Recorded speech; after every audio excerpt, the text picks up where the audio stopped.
Hi, this is Eric at Frog Valley Tropical Fruit Farm, and this is Florida Natural Farming. Today I'm going to do a video on the Ilama Annona macrophylla. I wanted to call it Annona diversifolia, which is its old name. I got some new seeds from Anderson Tropical. I bought some Annona semi-Ilama seeds from them before. They have a nice selection of seeds. I think they come from Raul of Puerto Vallarta. They look like his seeds, but I like them.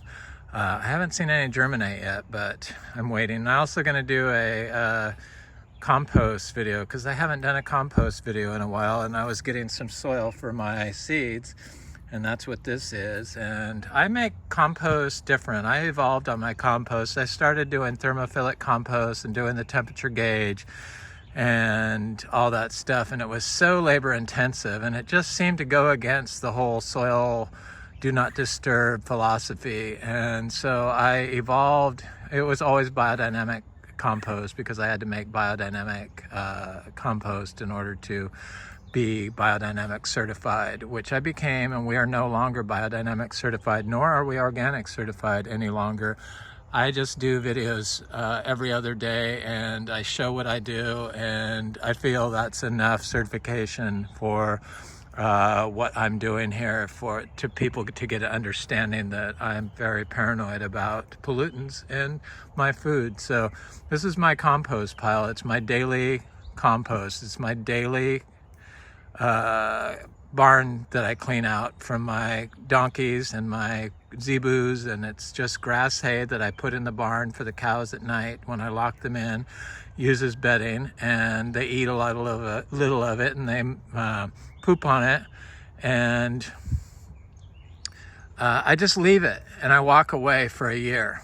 And that's where I evolved from. I went from the thermophilic, and then I did a modified Johnson Sioux. I never put the plastic shade cloth around the Johnson Sioux modified version I did, and I did the compost on the ground. Something about having compost on the ground just seems to make sense to me.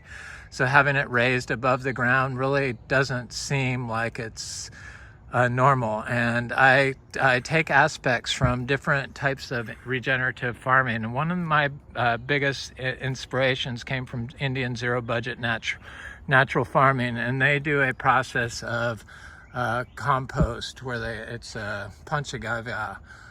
Sorry for the mispronunciation. It's a whole process they do, and they make low piles like this, and it's like hay and manure, and they layer it like a lasagna method, and then they let it set, they water it, and of course they put indigenous microorganisms in it, and but they wait for it to break down a little bit, and then they chop it all up after it's been there for a while. You have to look to Indian zero budget natural farming recipes to get the true description of the process of how they make this panchagavya compost they make. And so anyway, then they plant some like seeds in it, like corn seeds and millet seeds and different seeds, plant seeds, vegetable seeds. And then they wait for them to get about a foot tall, and then they chop them all up and mix it all into the compost, and then let it set. And then after it's processed, or it's turned into soil mostly, then they use it to spread on their crops or for to grow food. So this is one of our piles of compost, and I don't add seeds, but the weeds take over. And I could never understand what the role was in the weeds or the plants that they put in it to grow compost or to make compost. And the roots get into the soil, the compost soil, and it makes really nice compost, and it gets totally aggregated. This compost, I don't put the biodynamic preps in it. I never saw any changes to my compost when I added those, and they always came in plastic bags because I had to buy them. And anytime you're adding a purchased product to your system, there's a chance for pollution, toxins to enter your system. So we try to do as closed loop as possible. The only thing we purchase is the coastal Bermuda grass local hay that we buy here, and it was approved to use in organic systems, and I haven't noticed that it has any herbicides in it while I've been using it, and you could smell the herbicides if it was in there. But anyway, so you can introduce toxins, whether it's through plastic buckets that you make bokashi in, which I used to do and put in here.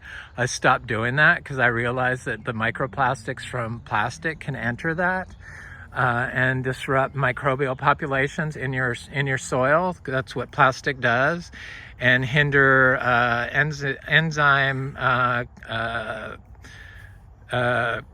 processes, enzymatic processes. Enzymes are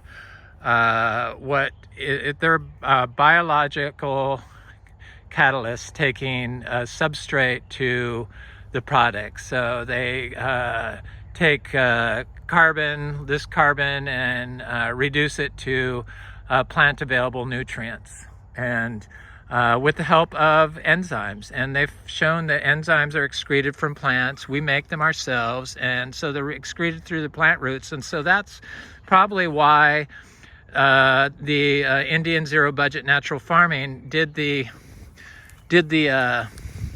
roots in there. And I've been doing this compost this way for several years now, and I found it to be the best, and that's why I distribute it throughout my farm. Small tiny piles of compost,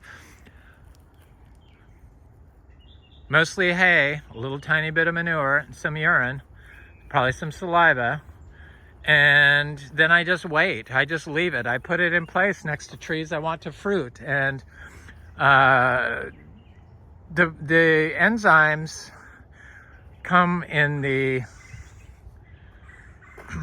show up in the manure. So you get enzymes from manure, and they've shown that manure inputs has a greater effect on soil properties, microbial soil properties, and plant health in general than compost, which just makes sense because they make compost from manures, and manures will turn into compost eventually. And if you add them with a prebiotic, which is the hay, and they're a probiotic, then you have the food, the substrate, and the enzymes and the microbes to speed the processes, the biological processing of breaking down the carbon to turn it into nutrients for plant availability, so plants can uptake it.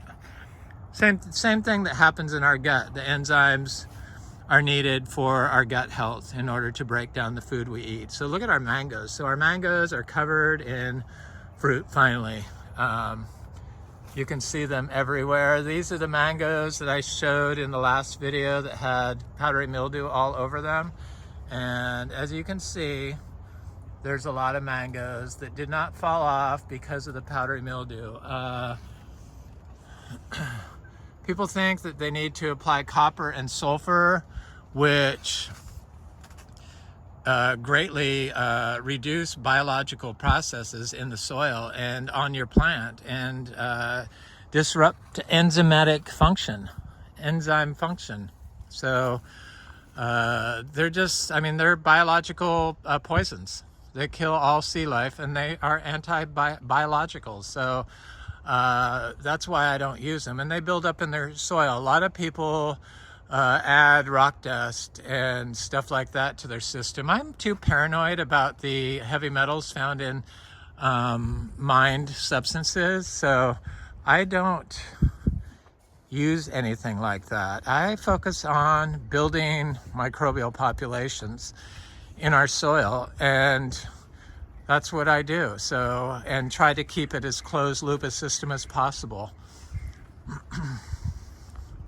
It seems to work. Everything seems to grow and function well here. I don't have to water anything. I never have watered a plant when I planted it. I plant my plants bare root. I usually plant all my seeds direct sown, especially if they're large seeds. But I do start special seeds in pots like my Annonas. Annonas can be very tricky for some reason. They are picky and finicky, and sometimes you can plant them in a spot and they will just sit there and struggle, and you can always tell a Nona that's struggling. It just looks sick, looks unhealthy. And so if I notice that, I dig it up and put it in an area where other Annonas like sugar apples or Adamoyas are thriving, and then the Annona recovers quickly. But I have heard from my friend Frank that if you plant these trees that come in pots, the Annona trees, the sugar apples, he's always had trouble with them all dying. Fortunately, that hasn't been our case here. I've had great success growing Annonas, but I have killed some. I've killed a lot, actually, or I didn't kill them, they died. I'm not sure what that is, but he says that the bare root, planting them bare root, they all seem to thrive. But he also has started planting them in what was once a cow pasture for several years, like 20 years it was a cow pasture. So he's got like the perfect spot, and then he stopped. He let it go fallow for 2 years. So it just sat there and the grass grew like 2 feet tall, and then he just plants directly in it. Seems like everything grows in that because it's got the biology in it. So here's my soil.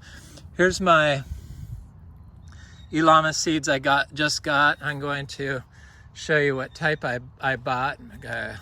Annona macrophyllata. So I got the Pastel Floral Intensa. It looked good. I mostly got the pink ones or the red ones. I got the red fruit nougat. That looked good. I got the berry custard. That looked good. I got the Criollo Rosa. I've also planted some of the Tutti Frutti and a bunch of other ones, other Annona or Ilamas in here, but I don't see any of them coming up, which concerns me a little bit. So that's why I bought some of the fresh seeds. And you know what I do with Ilama seeds? Is I crack them. So I forgot to get my pliers. I'm gonna go get them. And I crack them before I plant them. And I've had a really good success growing them this way, though the Ilama seeds that I started in pots and then planted before I knew to dig them up, once they were started, if they just did not respond after you plant them, then I didn't dig them up. I just left them there thinking that they would get better, and they didn't. They just eventually they could live and not grow and just look haggard for 2 years.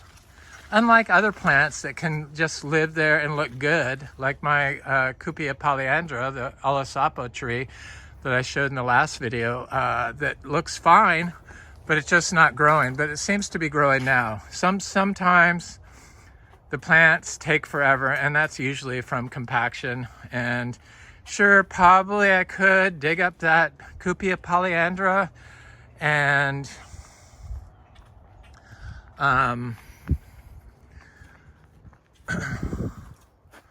hello, squirrel. What are you doing? I could dig up that Cupia polyandra and move it, but it's been in the ground for so long that I don't really want to do that. And it's been there for 2 years, and it looks healthy. So this is my junk room here. I'm just gonna get a pair of pliers. Just get these, I guess. Got a jackfruit to eat here.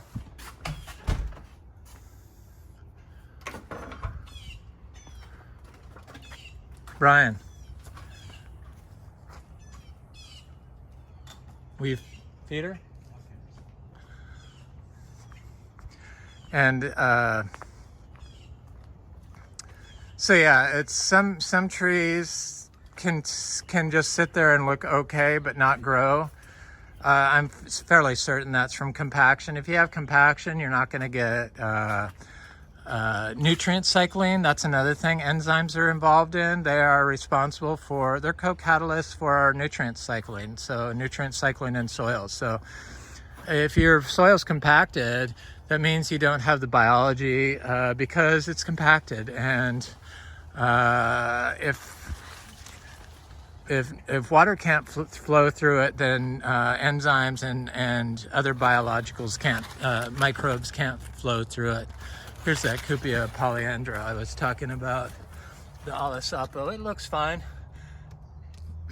This was like the worst compacted spot in the lawn. It was right in front of the house. This was the lawn for 55 years. This Ilama tree did the same thing. Took years before it started growing. It's been in the ground a long time. That's a tree I've owned for more than 10 years. I think 11 years I've had it. I moved it over here. It was a tiny little tree. I really didn't know how to grow like I do now. I didn't understand the whole soil compaction. I didn't understand all the microbes. I didn't understand the compost. I mean, I always used fresh horse manure, so I knew how to grow that way, but I always watered with the horse manure. Stuff would grow like crazy. And fruit. But was it sustainable, and was that water polluted? Probably. Most of our water in Florida is polluted. It's full of forever chemicals. That's just what's happened to our waterways. One of the main reasons why we don't water here is because I'm paranoid about the water being polluted. And also, when you use calcium carbonate water,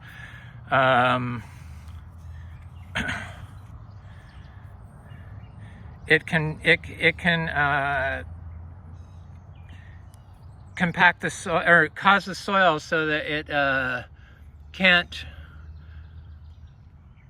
can turn into cement, because calcium carbonate hardens into like cement can turn soil. So that's what I do. I crack the seed and then plant it. Some people have put gypsum, drywall, on their soils for calcium, but drywall is a known full of heavy metal pollutants, mercury being one of them. It's known to have high amounts of mercury in it.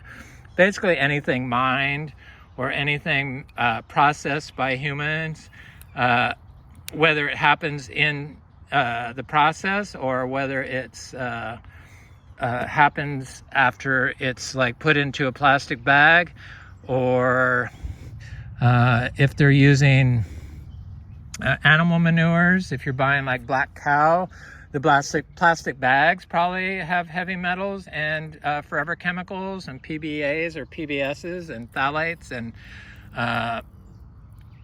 other issues. This one crack. So also the issue with so those are my little seeds. There's my water with my soil aggregate in there. I'm just gonna set it right here so I know which one it is and come back to it.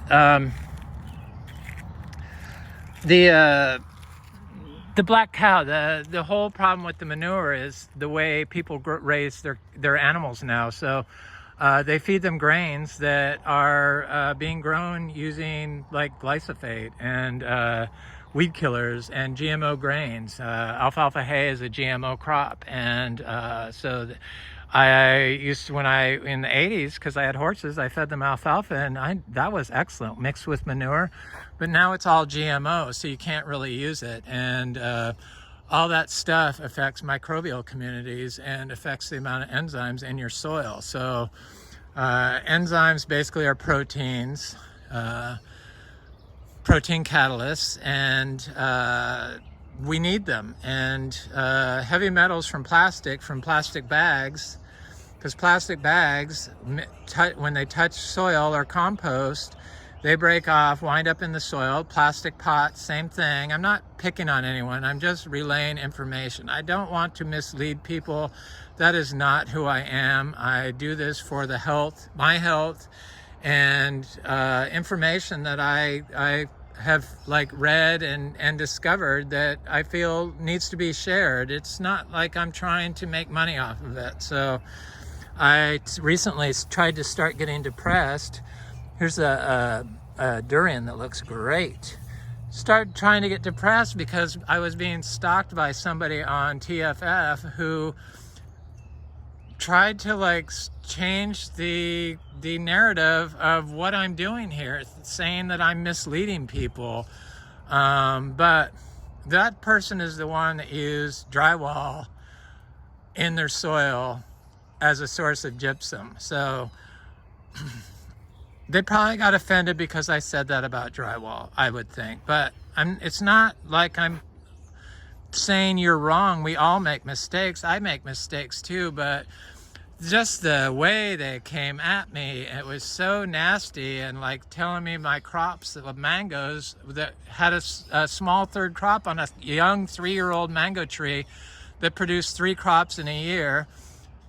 Saying I was misleading because it only had 2 mangoes on it on the 3rd crop, and it was just a late producing mango. No, that was the 3rd season of the year, and I do videos, so how could I possibly mislead when I'm showing the information online? So it started getting me depressed, and I had depression issues, and that's why I went on this total health journey. And I couldn't figure out how I was going to get fixed. After I moved to Florida, I started getting depressed. I don't know why.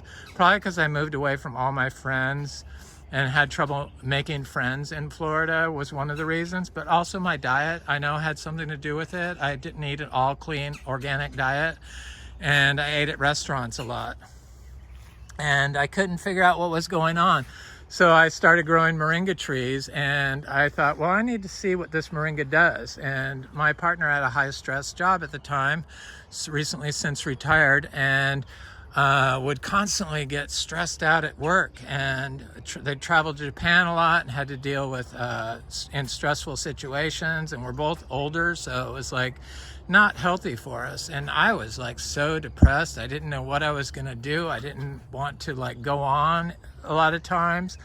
I just didn't know what I was going to do. So I started taking a 1/4 cup of moringa a day. I mixed it with flaxseed. It was nasty in water. Since then, I've added a lot of other dried powders like turmeric and aronia berry and red raspberry and ashwagandha and garlic and brahmi and cinnamon and mushrooms, Stammet 7 mushroom powders, and what else is in there? A bunch of other stuff, like 13 different powders, and then I mix it with my fruit leaf tea. But when I first started doing the moringa powder, after 5 days, my depression went away. And I'm like, why did my depression go away? And so I looked up one of the curative properties of moringa, and mental depression and illness was one of them. But I was still had my depression went away, and so I've been doing moringa powder every day since then. I don't stop doing it. Well, I stopped for a couple days, and I could feel my depression climb back into me. But I was still kind of sick, and I didn't realize it was because my diet was still being jeopardized by the restaurants, the food that I was consuming, the unclean food. And organic probably isn't the cleanest food. Probably biodynamics is the cleanest form of certified produce you can get, but you just can't find it anywhere, especially here. And so I am forever grateful for biodynamics for their strict measures, but they do allow you to import manures from non-organic farms to use on your fields, up to 85 pounds of nitrogen per acre per year. Enzymes are one of the are a catalyst for the nitrogen to be broken down for plants to uptake it. So this is a peach cobbler mango, and it's got fruit all over it, thankfully, and it's going to be a really good mango year, I could tell. Even our trees that didn't fruit or flower are all reflowering again. They flowered, but they didn't set fruit. So we're on our 4th flower of some of these trees. And this is a orange sherbet mango. This was a fruit punch mango. So we're getting good mangoes set. We always do. We've never had a problem getting lots and lots of mangoes off of our trees that we dry farm here. And these are our piles of compost that I put down. Daily pile there. I give 1 to each fruiting tree a year after they fruit. So, because there are rules against applying raw manure to use for food if you're doing it above ground, but this is a probiotic with a prebiotic. I haven't seen any studies where they do the probiotics with the prebiotics.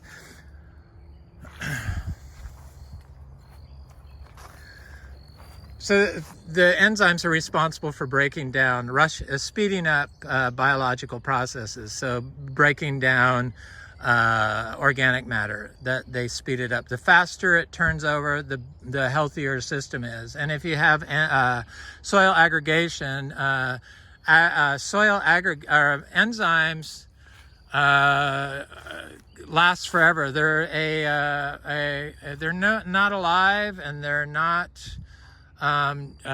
generated by the environment. They are ambiotic, they call them. So they don't break down. They're needed for cellular function, but they do not break down. They just get reused over and over and over again. So heat and cold and pH can neutralize them. Heavy metals can neutralize a lot of them. So if you're using plastic in your systems for mulch, or you're using plastic pots, your enzymes can be neutralized due to the heavy metal accumulation from plastic pots. Here's a mango. This is the orange sherbet. It's got a lot of fruit on it. These had powdery mildew. It seems to be going away. I showed it. That first mango I showed in this video was covered in powdery mildew and still set a lot of fruit. I haven't seen where powdery mildew hinders our fruit set here at Frog Valley Tropical Fruit Farm. But people get upset because of the way I grow. It goes against everything that they teach you and everything that everyone seems to do. The standard practice of applying fungicides, sulfur and copper. And whereas we promote fungal populations with our management and our reduced application of purchased products to our farm, so that we're not polluting our farm with our anthropogenic practices. Our human intervention causes soil pollution and soil disturbance. So this is another orange sherbet mango. Organic is the worst. I mean, they have gone so off track, which is why I just do not, even Real Organic Project, they don't come out and say don't use plastic mulch. They just try to ignore it, even though that's probably the biggest problem. Look at all the mangoes on this all summer tree. I mean, it's going to be a good mango year, thank God. Oh my God. So my whole health journey, it involves food and how the food is grown. That's where I was leading to with the organic and the biodynamic. How the food is grown dictates how healthy your food is. And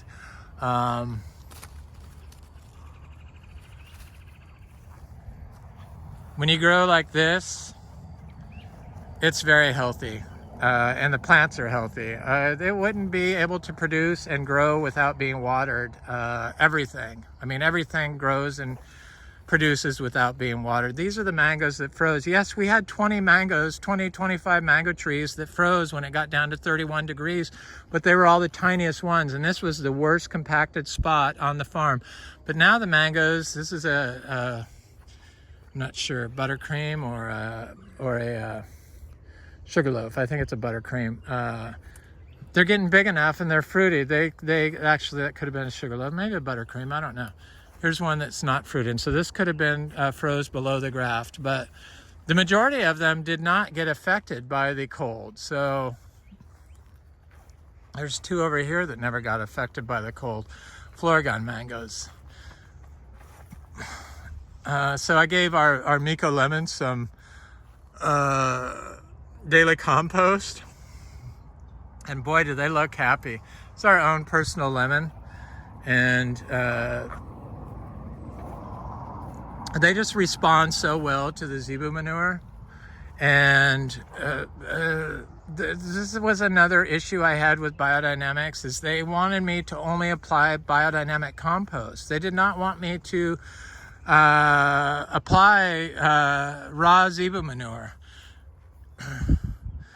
It's a compost pile. I just don't make a huge pile of them everywhere, or one giant huge pile, which is what they suggested to do. Make a huge pile and put biodynamic preps in it, and ideally they'd want you to turn it, but they didn't tell me I had to turn it, but they did tell me not to do this, and I said I'm going to do it anyway. I found that I could not get my fruit crops to the production I have today without applying the raw Zebu manure. It just wouldn't get me to that next level. I mean, yeah, we'd get some. The compost, though, didn't always get me to that level. The raw Zebu manure gets me to that level where we could have cashew trees from seed start flowering in a year. So that's something unheard of. So this is a Florigon mango, and I'm going to show these little mangoes with all the little spots on them.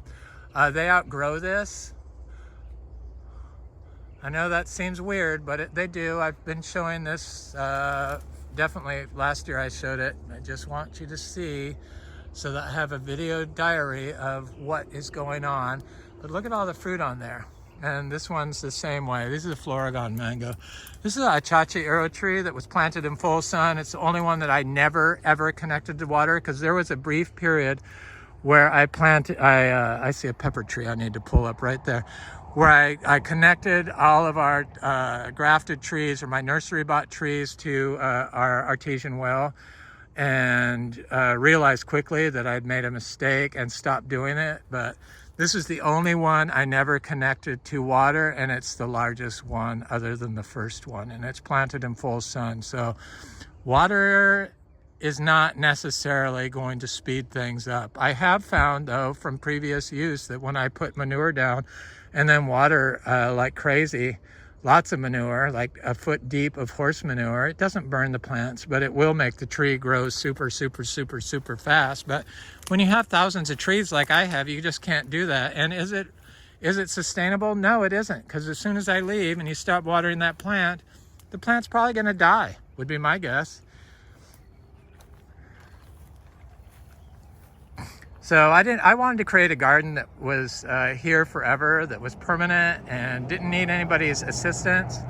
This is one of those mangoes that froze, and it's got mangoes on it. Got the little spots on them. They got, people think that they need to spray their trees with copper to get rid of those spots. They're mango trees, but when you do that, you're introducing copper to the fruit, and it does cause cognitive decline, and these will outgrow the little spots. So it's nothing to worry about.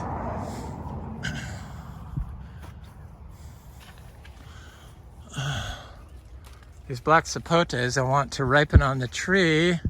This one looks like it's trying to get close. It could be picked, but when you wait for them to ripen on the tree, boy, are they good.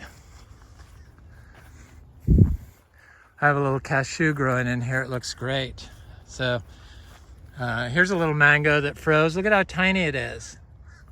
Finally coming back. I mean, I don't include the frozen mangoes, even though they're blooming now. in our total 250. So these are like bonus trees now because I've already written them off. Here's a little cashew. This cashew is the same age as the one that I planted over there. Maybe it's a couple months younger, that has flowers on it already.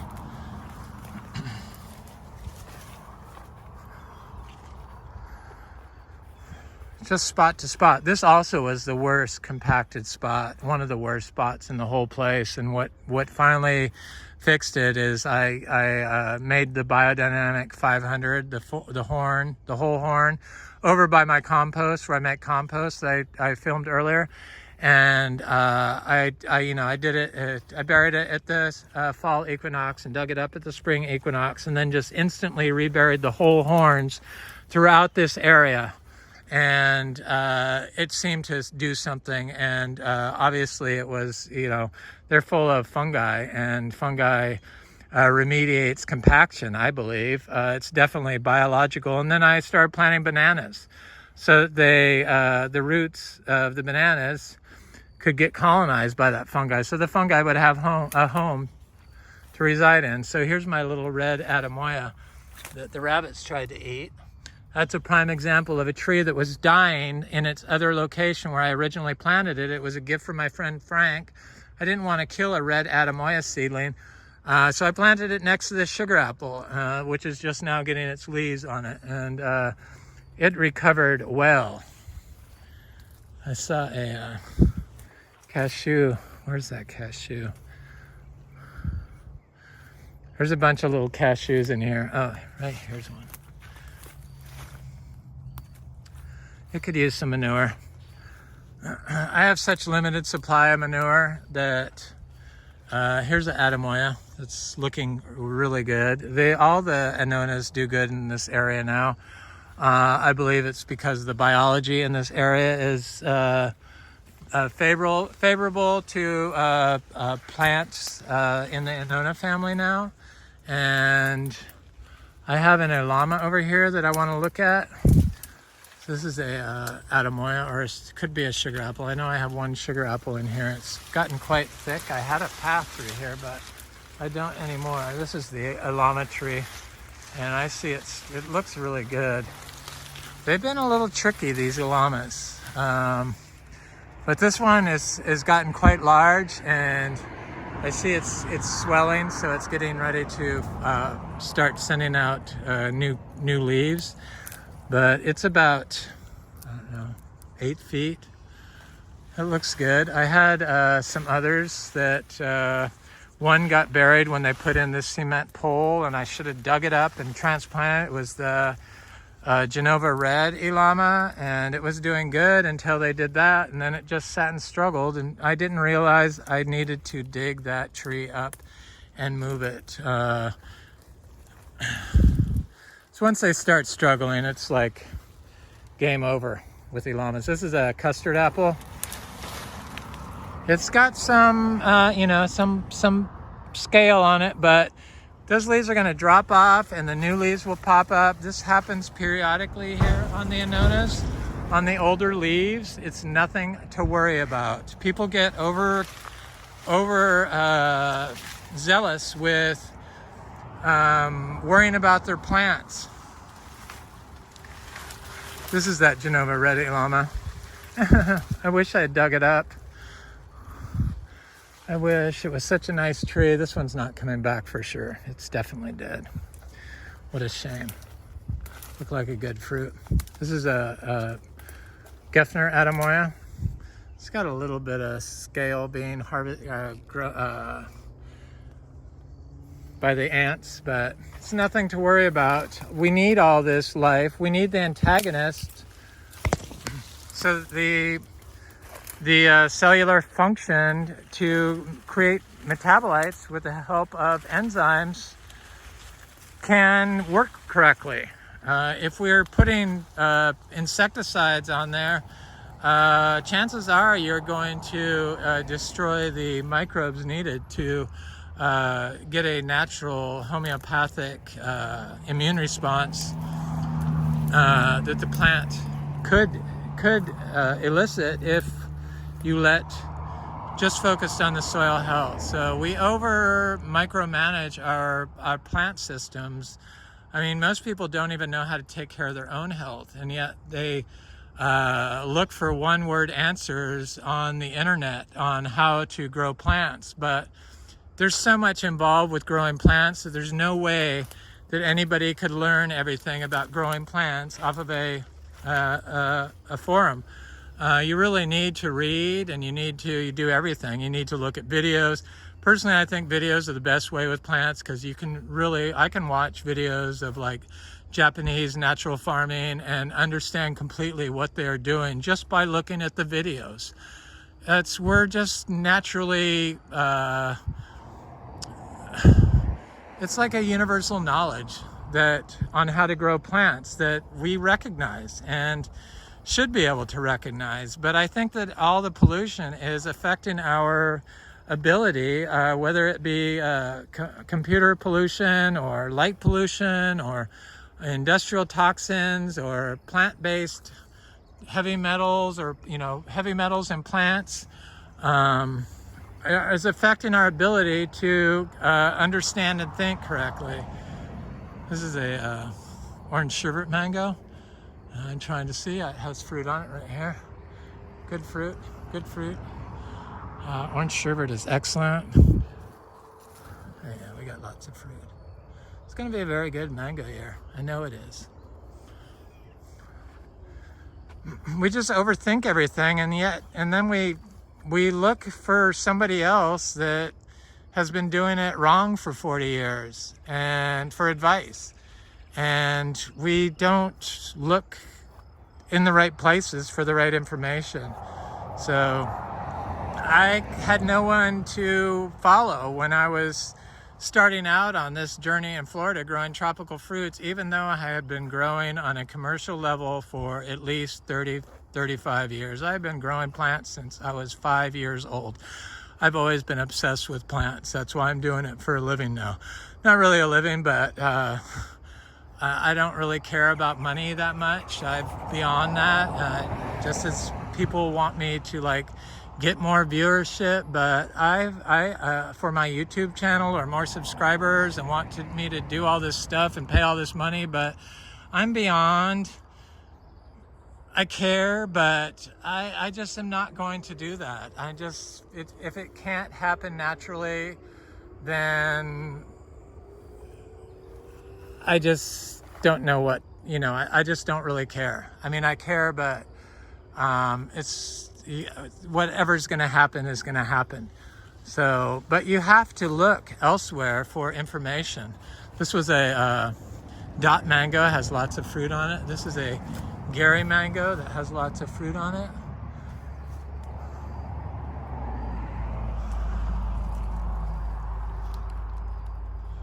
Yeah, it's gonna be a good mango year.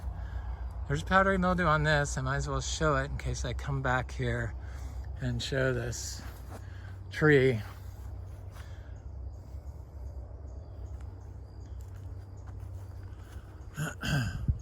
Here's a Floragon mango.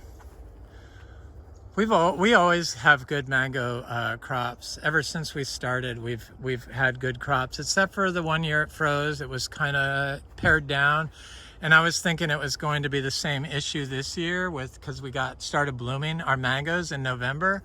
But as you can see, there's fruit all over these mangoes, all over.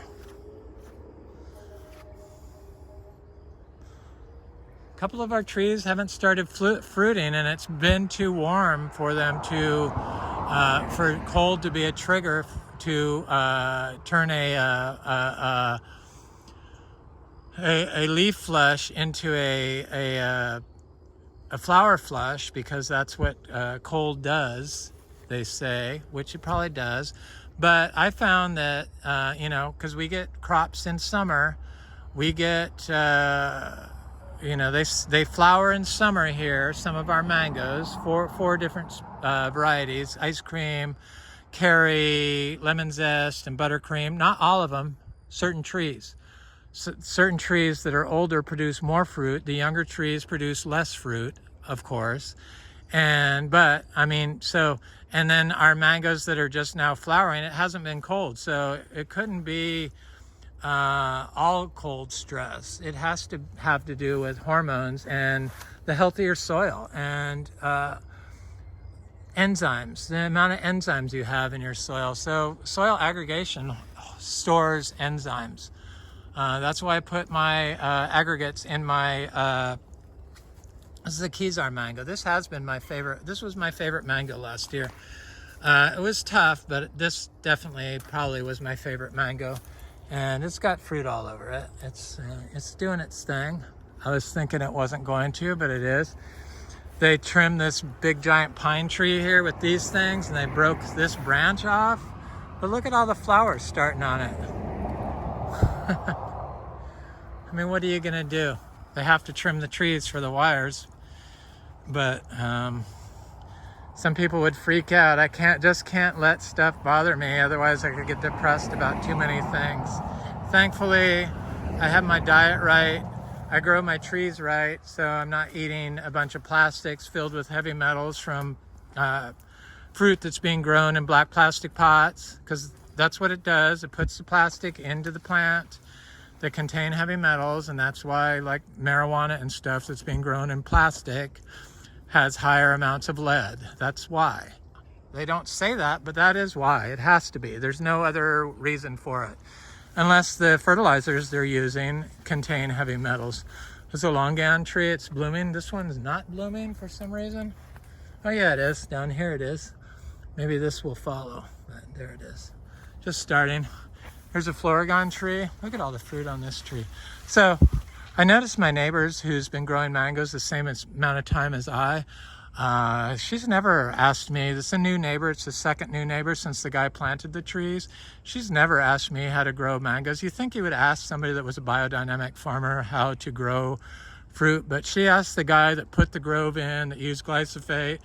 Their mangoes have never produced any fruit. And I wanted to see if their mangoes, because they bloomed at the same time as ours, are doing a second crop or, you know, a rebloom, and they're not. So it's one and done for these people that don't grow regeneratively. This is a Florigon that has fruit all over it. Looks really healthy and good, and I like Florigon.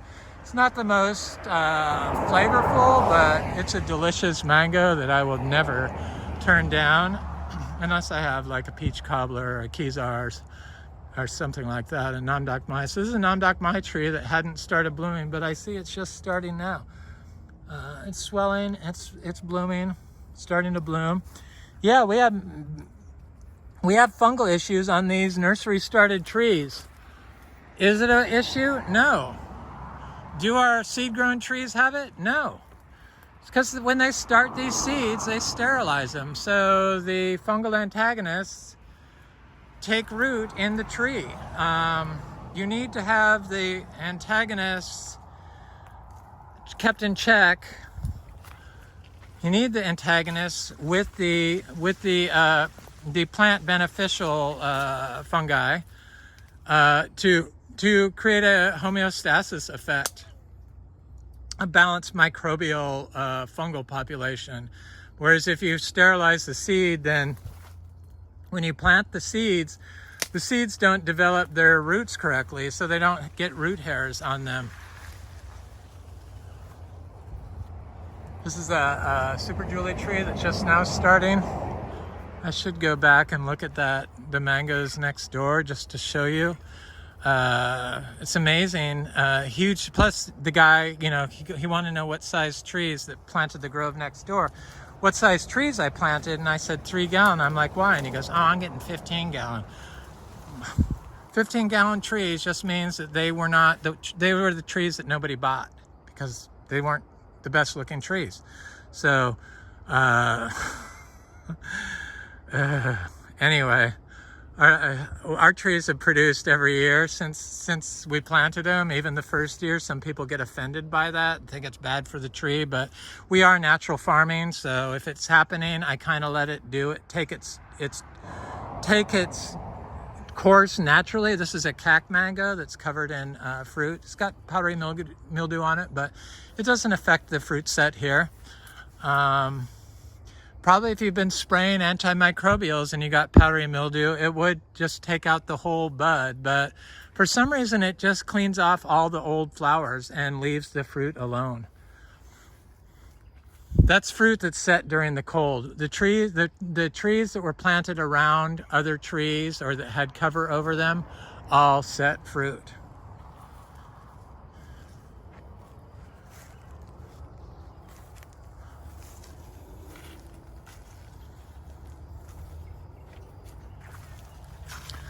Yeah, I'll walk back and look at that mango and then wind this video up. It's looking really good here. I think we have 9 different Garcinia species flowering. We have are fruiting 8 of them currently. I'm waiting for the lukes to set fruit before I do a video on and plus the MB is not flowering at the moment. It's like taking its time this year, probably because it was so cold for so long. We started this farm to be an achachiro farm, so we have about 500 achachiros. That's one of them. This is an example of the seed-grown tree with no fungal issues.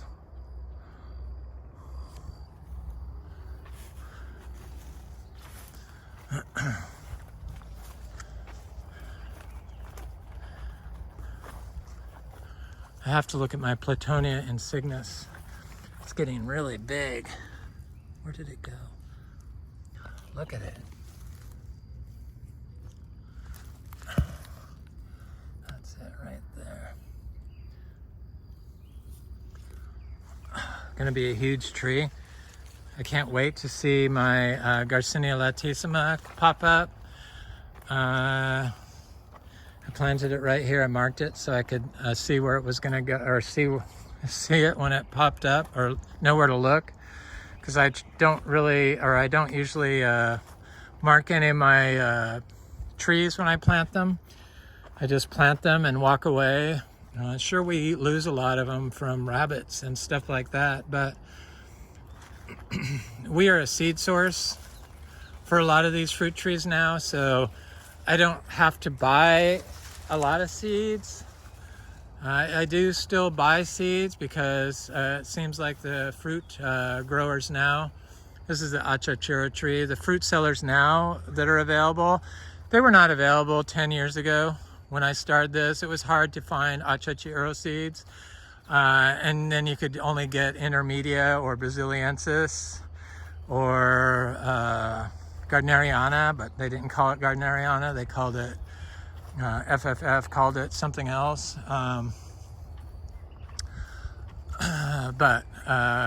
So it was really hard, and then you just had to look everywhere. But I've happened to get some specimens of the MB tree and the achachiro, so that's why we're able to fruit them sooner, and the madruno and Braziliensis and intermedia. And since we're able to fruit them now, there's our flowering lukes. Tree, this is a mango that just now started flowering. There's one back there that's flowering. We're able to plant seeds. I do see little MB trees coming up all over the place. I think I planted at least 400 seeds last year of this. It is not flowering, but it looks like it's trying to start. It flowers much like the all the other New World Garcinias, so right here a lot like Jaboticabas. This tree is, this tree produces tons of fruit. That's a monoecious female tree. MB can be dioecious, or the females can be monoecious. The males can produce random single or double fruit here and there. Now that's a tree I would not call it a crop, because a male tree will only ever produce 2 crops, or 2 fruits or 3 fruits or 1 fruit. Whereas a mango, it depends on the age of the tree, and it depends on what crop it is in the year. So the first crop will produce a large one. Though our ice cream tree, the 3rd crop was big, but it's also one of the oldest trees on our farm, but the creatures got the fruit last year. So the fall fruit of the ice cream tree got eaten by the creatures. For some reason, the creatures love ice cream mangoes. I can't really blame them. So here's a sweet tart mango tree, and it's covered in fruit, and it's covered in powdery mildew. Looks good. Lots of fruit. Come on, camera, focus. But it's got lots of fruit on it. I'm glad I came back here. This is how our trees are in the back. It's going to be an excellent mango year. For anybody to say that we don't get any fruit, or that I don't know what we're doing, just is like kicking dirt in the face of the Indian culture, Hindustan, because this is how mangoes were developed, with the use of the indigenous cow of India, the Zebu. So to say it doesn't work is just crazy. So this is my neighbor's trees. They were planted as 15 gallons. I try to zero in, and they've never produced fruit, none of them. It's like a block, they call those, right? And he was over there recently, and he must have given her some advice, and she's been watering them. And see the water, it's an aerial water.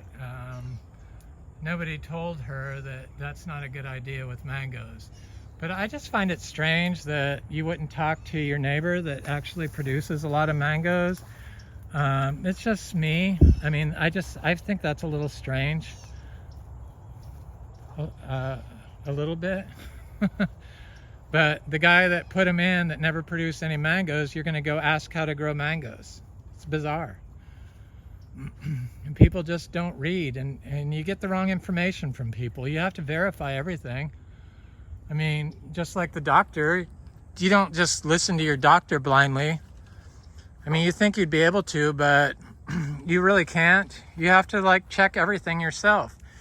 Personal responsibility. It's your life. You're in charge. So check the information you're being given and question how people are growing stuff. And if it doesn't sound right, it probably isn't. And unless they're providing visual proof of what they're doing and telling you that it doesn't cause copper doesn't cause cognitive decline, and you can find proof of that, then follow that. But you have to be wise consumer and a wise grower, and functional farming is the future, and it was the past. That's how we got here. We didn't become extinct through functional farming or indigenous knowledge of farming, like from India. Here's my big cashew tree that's loaded with flowers now. I'm probably getting ready to start a big cashew crop, not mango, but it's a great looking tree. Anyway, this is Eric at Frog Valley Tropical Fruit Farm, and that's our compost enzyme Ilama video. I wish people would like my videos. It does make a difference. I know I say I really don't care, but I mean, I do this effort to make the videos, to give the information out. It would be nice to get more than 6 likes on a video that I make, but if you don't like it, you don't like it. Anyway, have an excellent day. I hope you grow well and stay well. Thanks for watching. Please like, share, subscribe, and comment. I love hearing from you. Thanks so much.